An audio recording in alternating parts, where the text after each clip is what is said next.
Welcome to Visions, a series of visits to almost everywhere. I'm your host and fellow traveler, Herb Malsman. We're in a doctor's office, a simulated doctor's office. We are on the set of Unsolved Mysteries, a segment that's being shot for Unsolved Mysteries. Our tape date is August 6, 1994. Our location is the Belvedere Hotel, which is now condominiums in Baltimore, Maryland. It is about 2 o'clock in the afternoon. It is a Saturday. We're going to be spending the weekend on the set of an Unsolved Mysteries. The story is about Dr. Frank Olson, a respected biochemist during the Cold War. Remember the Cold War? He mysteriously fell out of a window. Again, it was at the Statler Hotel in New York City, but I guess unions and parking and the way it is, the Belvedere Hotel, which is now condominiums, is the Statler Hotel in New York City. So let's get that straight. That's one mystery solved, how New York becomes Baltimore. We are going to be speaking with people on the production, perhaps get a couple of extras, maybe even interview a dead body on Sunday from the dead body scene. I guess Dr. Frank Olson, we'll try to get him. We'll be with the producer, Jeannie O'Neill. So we're going to be spending the weekend covering this location shooting for Unsolved Mysteries. Okay, so with that said, I'm going to head towards a fade right now, and when we come back from the fade, we will be on location for Unsolved Mysteries. It is an NBC series, a fine NBC series, hosted by Robert Stack. So with that said, let's head for the fade, and I'll see you beyond the fade.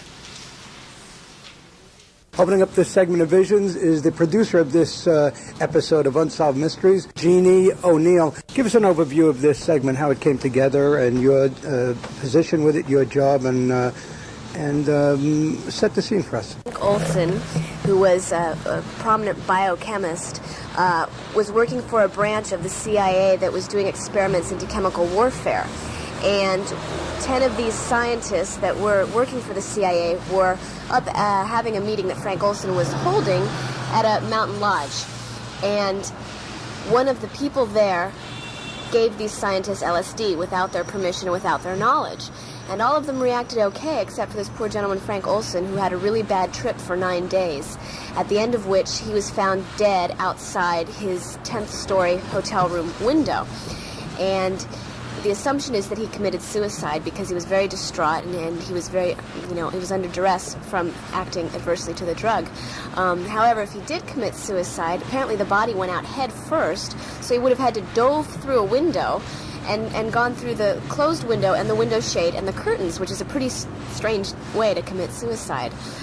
So that's essentially the beginning of the story. Then what happened in 1975, the government issued a formal apology to the Olson family, saying that they were sorry that they had contributed to his suicide.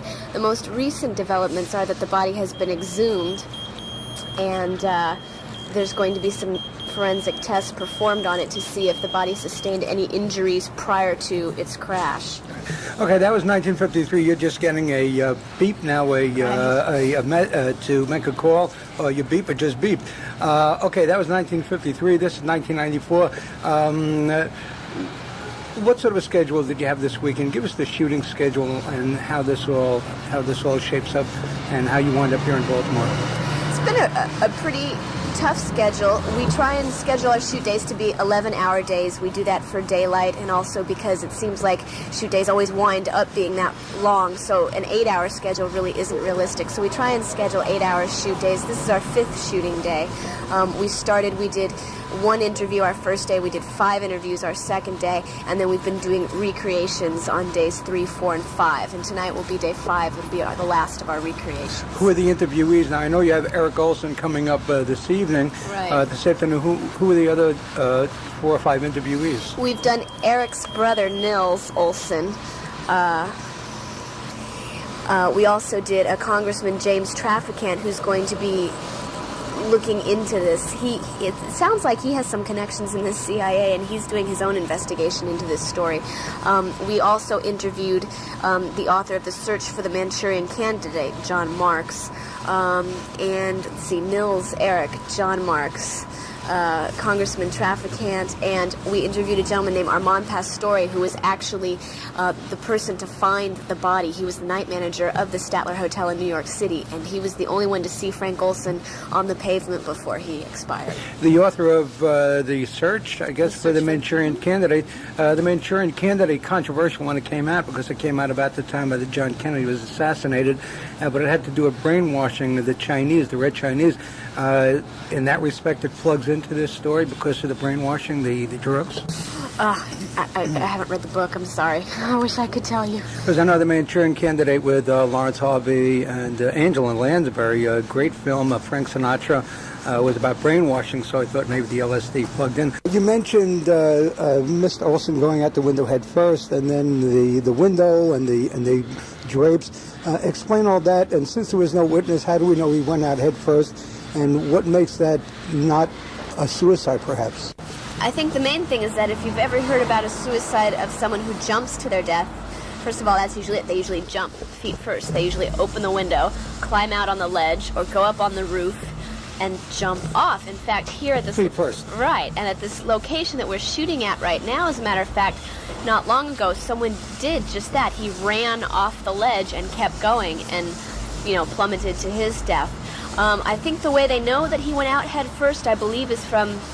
They did a very cursory autopsy on the body at the time, and I think that's how they knew that he went out head first. You kind of shoot out a sequence.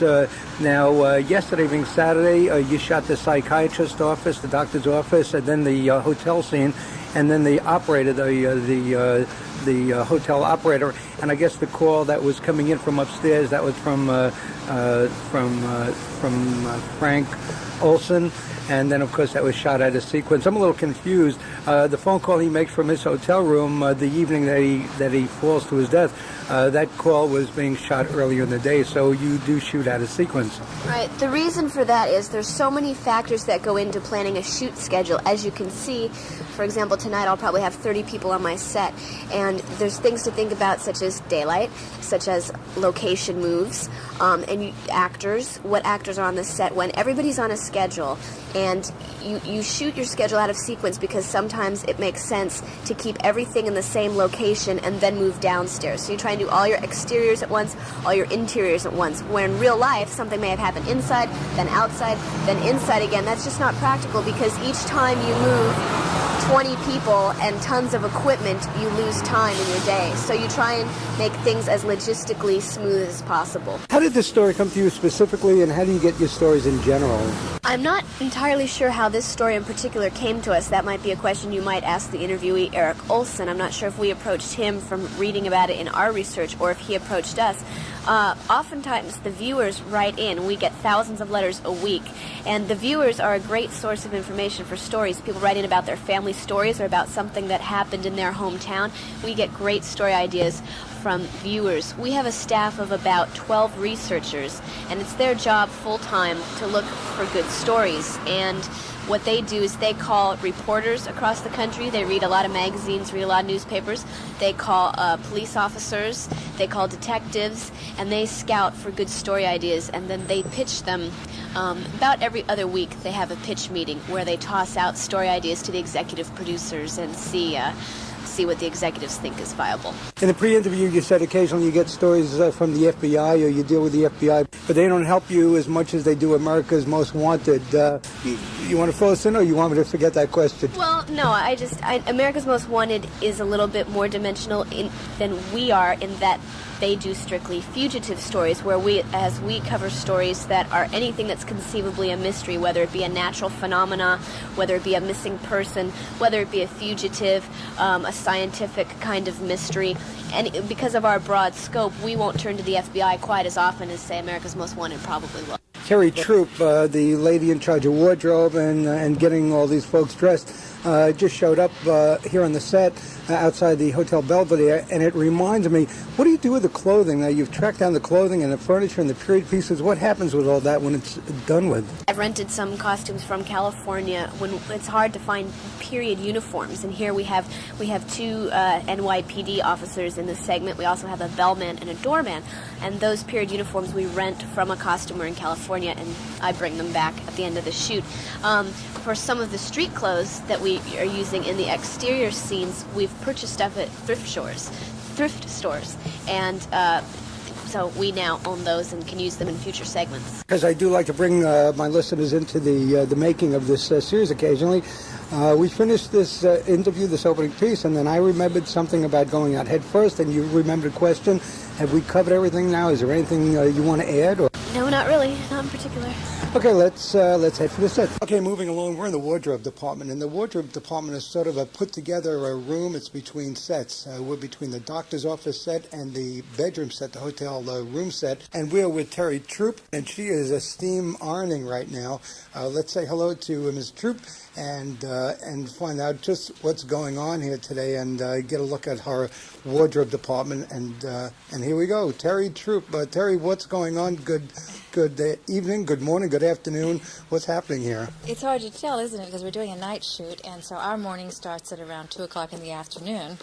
I'm right now slaving over a hot steamer, doing steaming out a bellhop's uniform circa 1953. We have brought in some wardrobe from California to replicate New York City police officers and bellhops and security guards from 1953. The scene that we're doing today, originally it was supposed to take place in New York City, and Baltimore duplicates New York City locales very nicely. Our hotel is serving as the hotel room in New York City, where our two main actors were staying, as well as the psychiatrist office and the switchboard operators area, which is being set up right now in the lobby. And the sounds we're hearing right now are the steam coming through. Is that the sound we're getting? That's the sound of the steamer bubbling away. Kind of sounds like one of those infomercials, that steamer. How do you go about now? Who does the research? I guess you do a lot of the research. How do you come together with the clothing that is circa, in this case, 1953?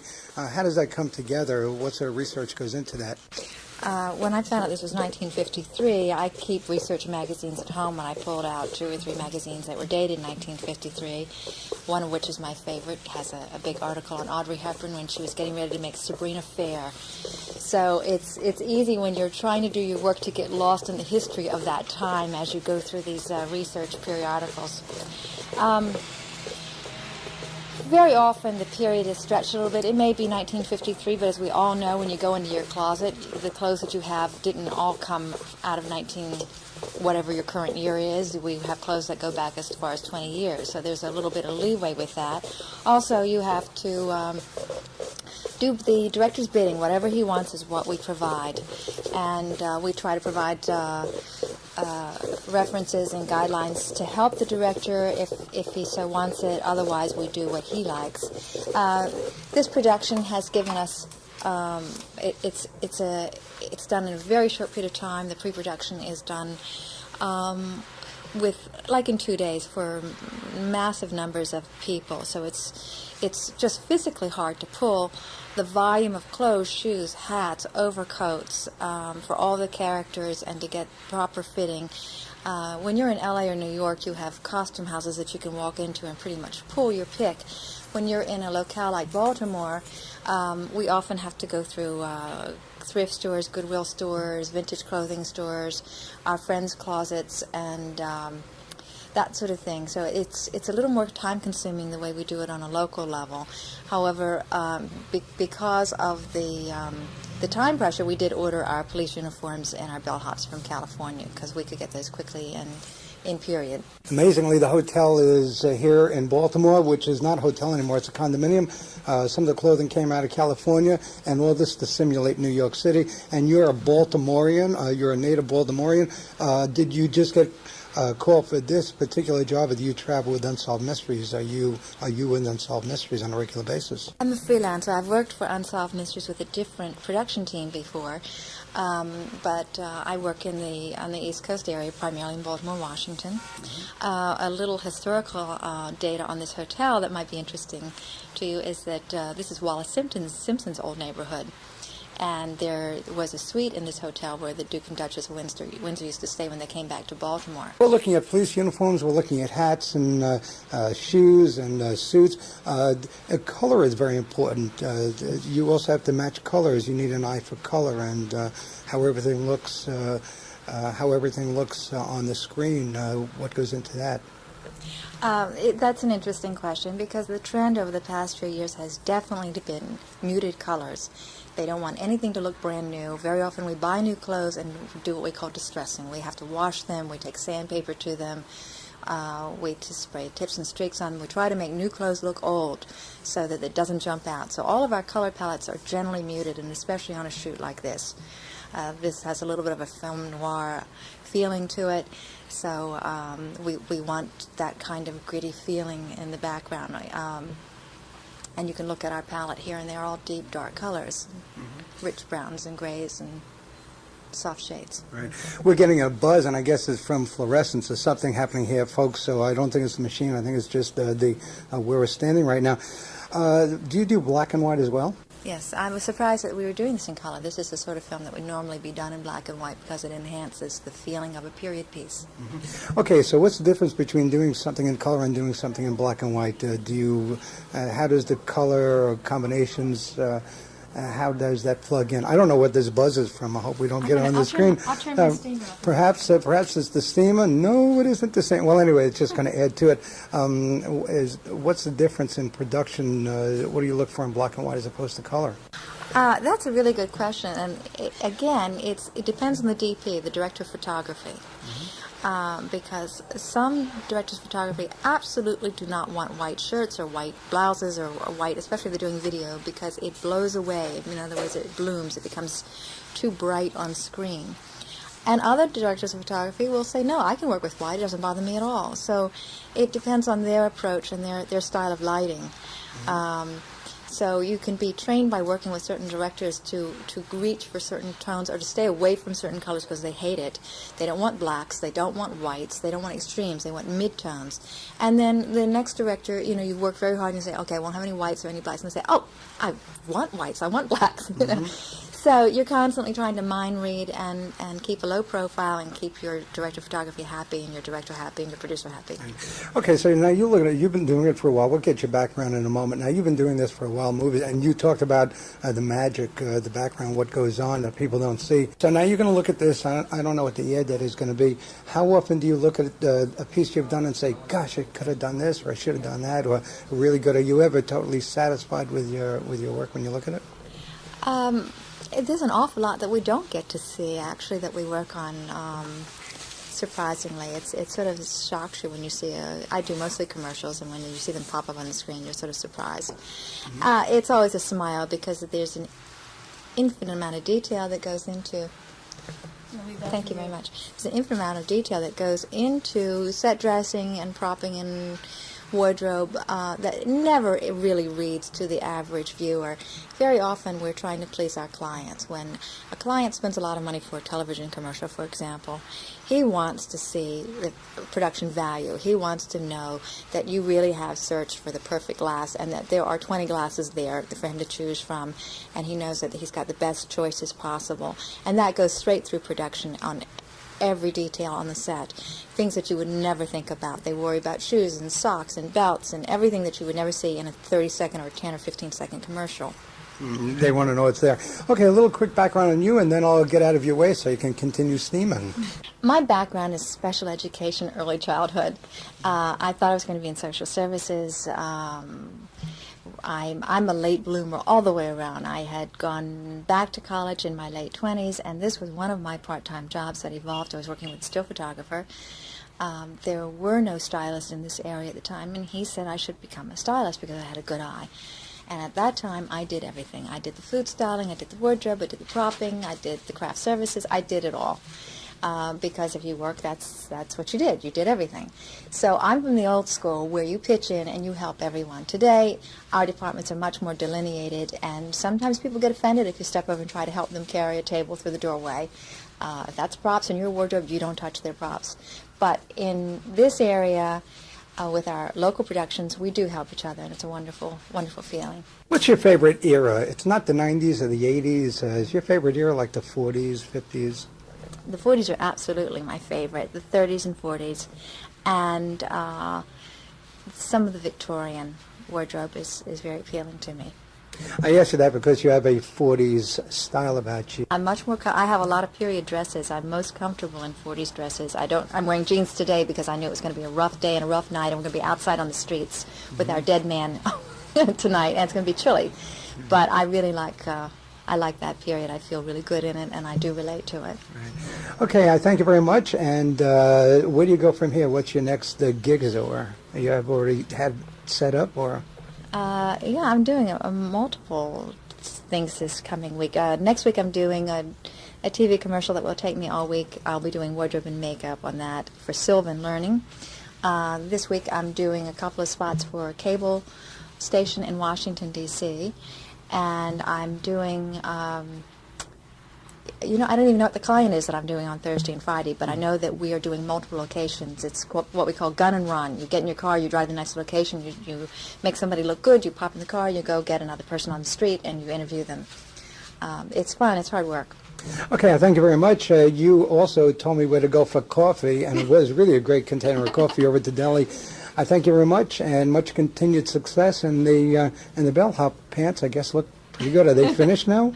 They're close to finish. I had to inspect them by the window, make sure. We have no light in this room except for the window, so I'm worried about what's going to happen tonight. I guess the gaffers will bring in a light for us so we can see what we're doing.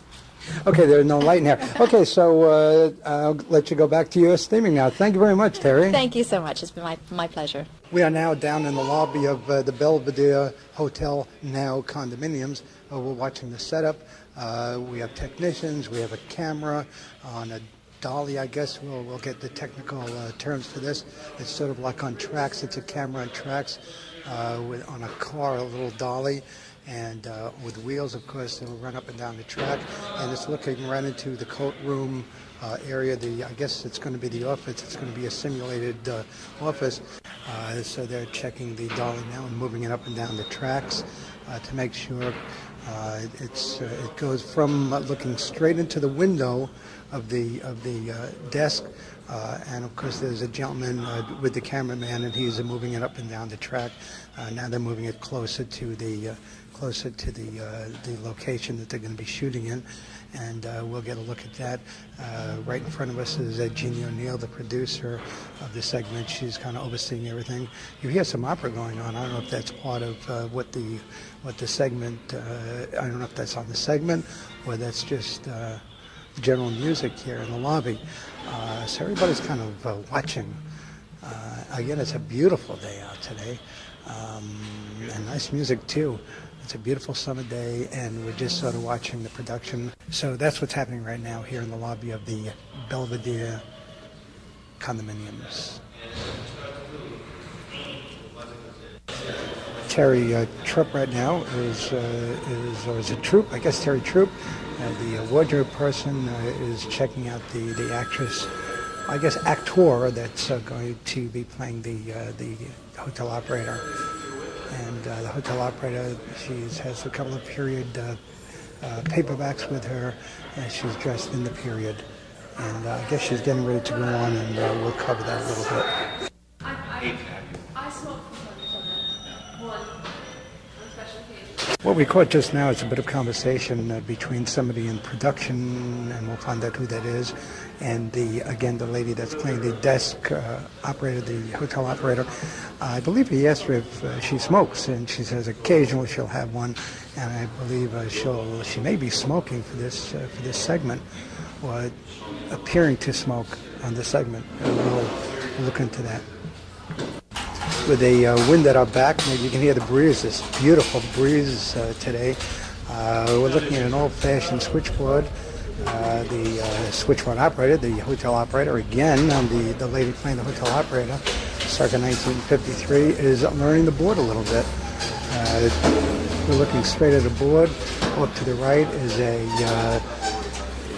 a dial for dialing numbers. She's practicing the dialing of the numbers now, and she's been having it explained to her, the switchboard setup. And she's picking up the phone and getting used to it. She's got something plugged in over there. She's plugged in. Okay, so that's what's going on. We're just hearing some of the activity here. It's as we get closer to the shoot, I guess the noise increases a bit. We've been told that we have to quiet down now. It's getting very quiet in the lobby. They have put blackout. They've blacked out the light from outside, of course. This is afternoon, and they're darkening up a little bit. They put some blackout strips, boards up on the door, and we're going to try to get some of this background here. So here is life on the set of Unsolved Mysteries. We just had to walk through the action. No, I'm trying. I'll say action. Full action. Yeah, please. And action. You're listening to Visions, a series of visits to almost everywhere. I'm your host and fellow traveler, Herb Malsman. I'm being quiet right now. We're kind of off about probably about 20 yards, 25 yards from the coat room that's serving as the switchboard operator's office. There are 4 or 5 people looking into this little window. She's acting at this point. The camera is in there, the lights are up, and we've been asked to be quiet, and there's a child. I guess you can hear the child now. They're moving back on the dolly. They're moving away from the scene. And there are 3 or 4. It's interesting to what you see, what is on television is this lady working the switchboard, and just beyond her, a cameraman, a light man, a sound man with a boom microphone, and there's the child. The noise of the child. Now they're moving in again on the dolly, moving in, panning in, the camera coming up close to the window. And again, there are 4 or 5. The producer, Jeannie O'Neill, is kind of watching on the fringe a little bit, and life goes on right around the shoot. So that's what's happening in the lobby here at the Belvedere. A little background on this shoot right now in the lobby for this segment. It is about 3:15 right now. It is a Saturday. It is August 6, 1994. It's a Saturday afternoon, about 3 o'clock. Right now it's about 3:15. There is a wedding party coming in here at 3:30, so there'll be a lot of activity, and they'll be coming right through the lobbies. So although it takes forever sometime to get a scene done, they're down to about 10 minutes. The scene must be shot in the next 10 minutes before the wedding party comes in. So that's the time restriction here right now in this shot. Okay, the rehearsal for this scene is over. It's only a matter of perhaps 40 seconds to 50 seconds.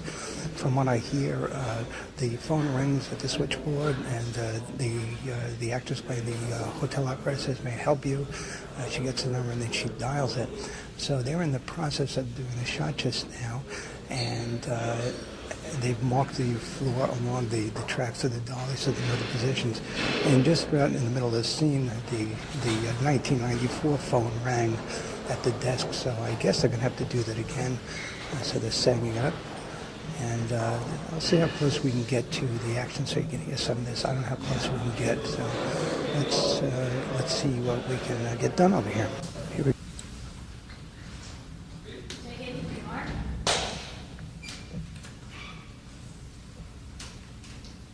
Smoking. Go.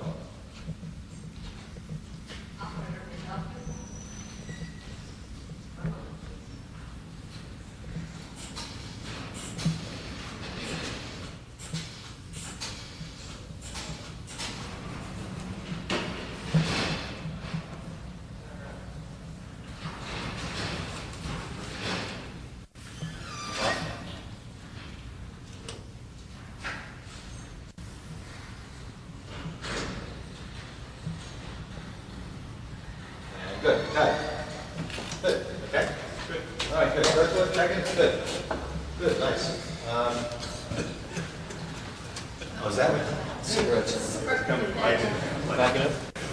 Okay, I guess they got the shot they wanted. Everybody's pulling up stakes right now. The cameras, the tracks, I guess, are going to be disassembled now. And the sound guys are setting up another camera. I don't know if that's a camera. I guess it is. lot of activity, a lot of sound, as you can hear. Again, you're listening to Visions, a series of visits to almost everywhere. I'm your host, Herb Malsman. We're in Baltimore, Maryland.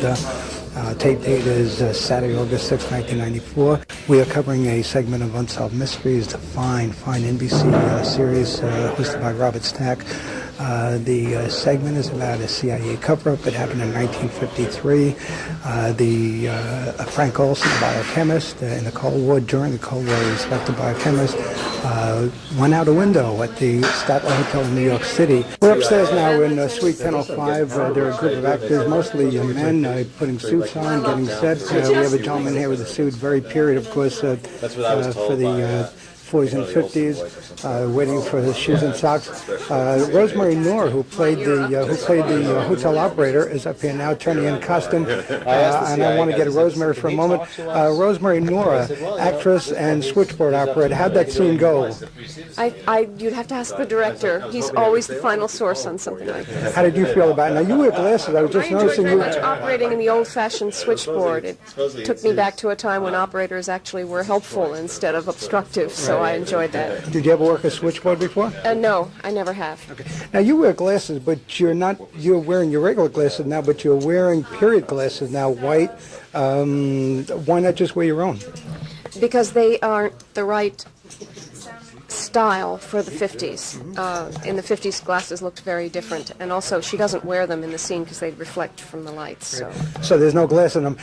Give us your lines again, because we really didn't catch them from outside. What are your lines? My deathless line is, "Operator, may I help you?" And that was all that study for operator, may I help you, and then you dial the number. Were you a smoker at one time and you don't smoke anymore? No, I don't smoke. And I've never smoked Lucky Strikes, so that was a very interesting little... Yeah, I heard you say, well, only on occasion I've had a cigarette, not really, but the smoke was going, and I guess the last time was operators... my birthday. I allow myself one on my birthday, one on my anniversary, and one for Christmas. Okay, why did they have to have a cigarette going for this? Because it's in the 50s, and everybody smoked in the 50s.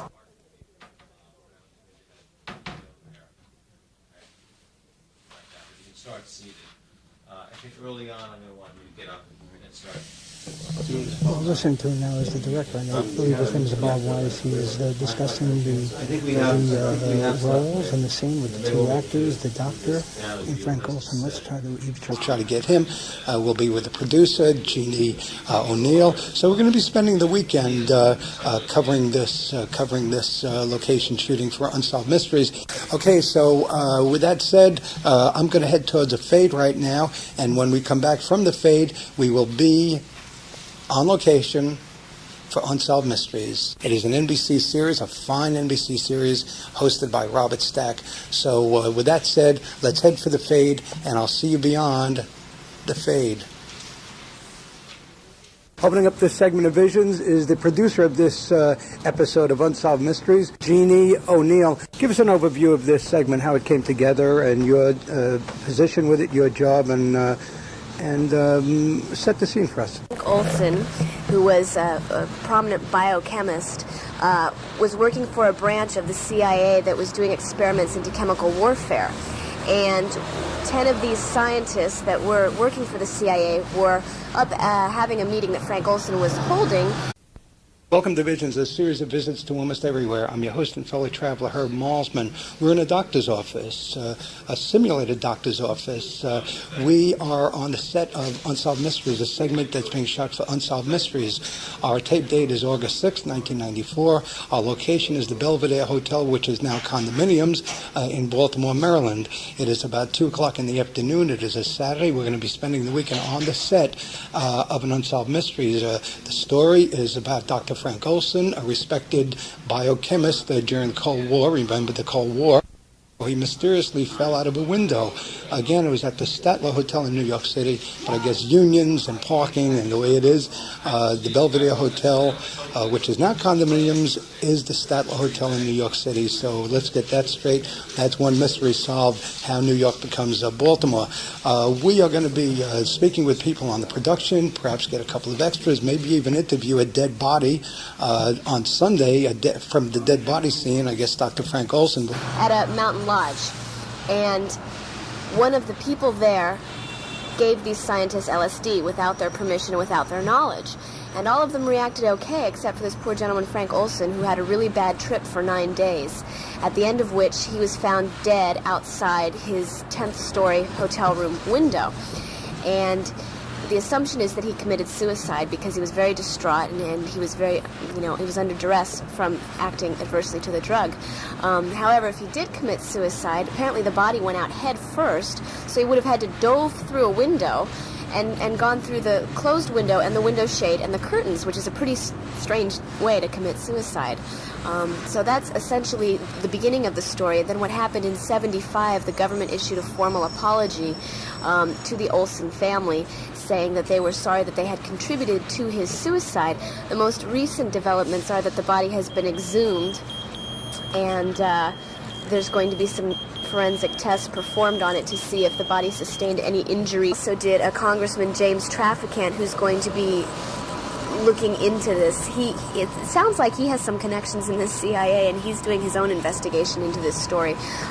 We also interviewed the author of The Search for the Manchurian Candidate, John Marks, and let's see, Nils Eric, John Marks, Congressman Traficant, and we interviewed a gentleman named Armand Pastore, who was actually the person to find the body. He was the night manager of the Statler Hotel in New York City, and he was the only one to see Frank Olson on the pavement before he expired. The author of The Search, I guess, for the Manchurian Candidate. The Manchurian Candidate, controversial when it came out because it came out about the time that John Kennedy was assassinated, but it had to do with brainwashing of the Chinese, the Red Chinese.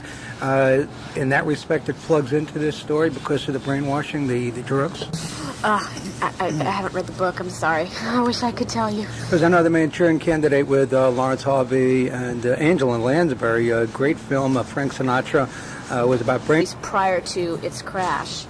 Okay, that was 1953. You're just getting a beep now, to make a call. Or you beep or just beep. Okay, that was 1953. This is 1994. What sort of a schedule did you have this weekend? Give us the shooting schedule and how this all shapes up, and how you wind up here in Baltimore. It's been a pretty tough schedule. We try and schedule our shoot days to be 11-hour days. We do that for daylight, and also because it seems like shoot days always wind up being that long, so an 8-hour schedule really isn't realistic. So we try and schedule 8-hour shoot days. This is our 5th shooting day. We did 1 interview our first day, we did 5 interviews our second day, and then we've been doing recreations on days 3, 4, and 5. And tonight will be day 5, it'll be the last of our recreations. Who are the interviewees? Now, I know you have Eric Olson coming up this evening. Right. This afternoon. Who are the other 4 or 5 interviewees? We've done Eric's brother, Nils Olson. We all